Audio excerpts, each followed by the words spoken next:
Hi everyone, welcome back to my YouTube channel. My name is Tamika and I go by she and her pronouns. And I wanted to take the time today just to reflect over the last few days. We're coming up to the end of the year, and for me, 2022 was a year of unexpected diagnosis, of finding out that I was misdiagnosed with some incorrect mood disorder, finding out that I have another type of mood disorder, getting a diagnosis of fibromyalgia with chronic pain, trying to figure out what my life looks like living with these different diagnoses and these different physical and emotional limitations and challenges. And I'm first of all grateful for the support groups that I joined this year. They were all virtual, and I was very comfortable doing that from my home because I was able to learn a lot about what it looks like when it comes to healing and recovery, starting over or starting again. And for a lot of you, over the next few days and just thinking about the end of the year, it might not necessarily be reflecting on the joyousness and the celebrations of everyone. It might be a somber time. It might be a time of reflecting on the limitations that you had to face or the losses that you've struggled with. And I want to say for all of you who are in that position, I empathize. I understand that it's really challenging when we're living with limitations, when we have diagnoses. And also too, especially as Black women, one of the things is that we're seen as strong, we're seen as tough, and we're seen as being able to keep it all together, hold everybody down, and we neglect to take care of ourselves. And I know that's something that I did for far too long, that it ended me up in the place where I don't have a choice other than to be focusing on my health and my well-being.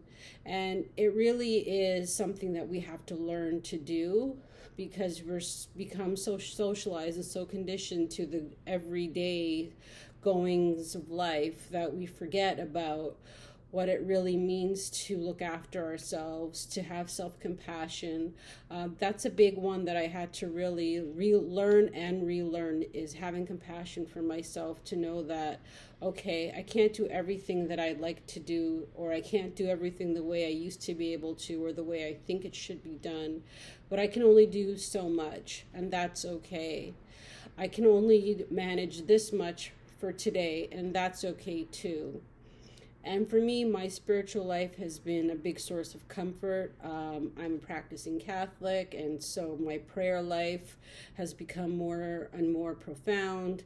I've had to really do a lot of deep dive in terms of the hurts in my own soul and my own heart, so that way I can find comfort. And for me, it is comforting. And if you're not part of a faith community, or you may not have faith or belief, I would definitely tell you that you can't go through all of these challenges and not focus in on your spiritual life as well, because your spirit, your soul, your emotions, your physical well-being, we're all attached.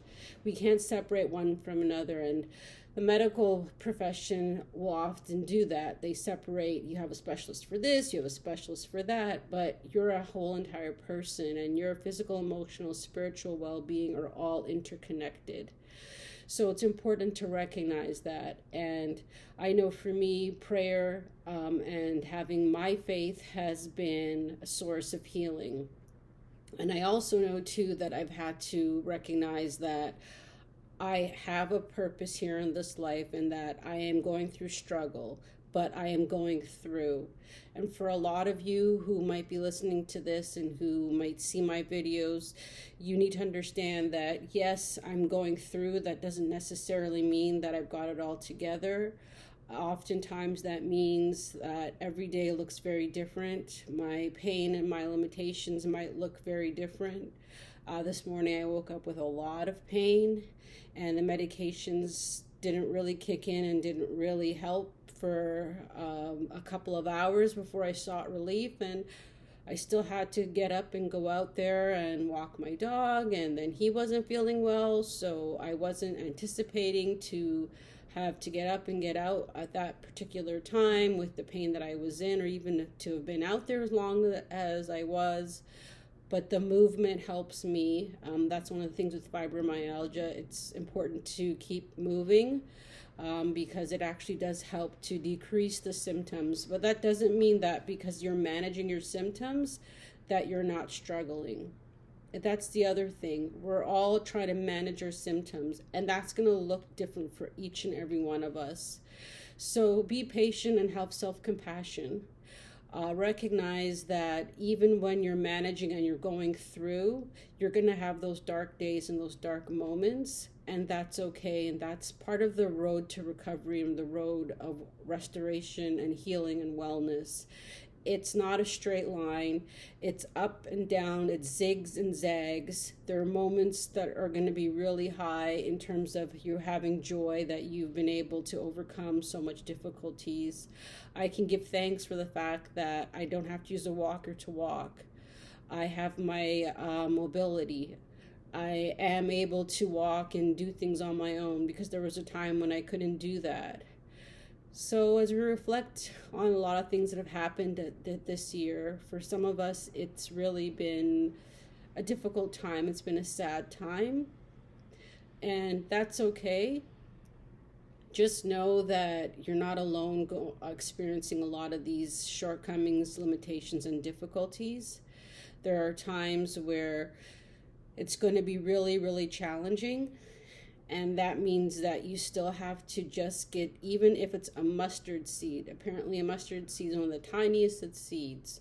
But if you have a mustard seed of faith and strength, you can continue to go through. And that's what I want to say to everyone, is that it doesn't matter what your limitations are and how the world sees you. And it doesn't matter if you don't have all this joyousness surrounding you and you think that you should be participating at the level of everyone else.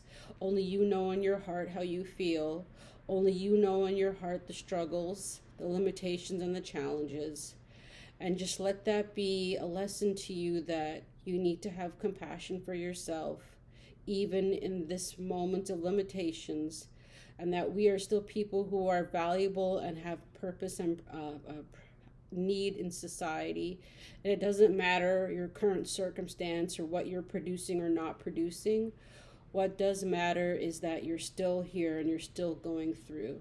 So at this time of the year, I would say to everyone to have a happy 2023, to recognize that even with your challenges and your shortcomings, that you're still here and you're still going through.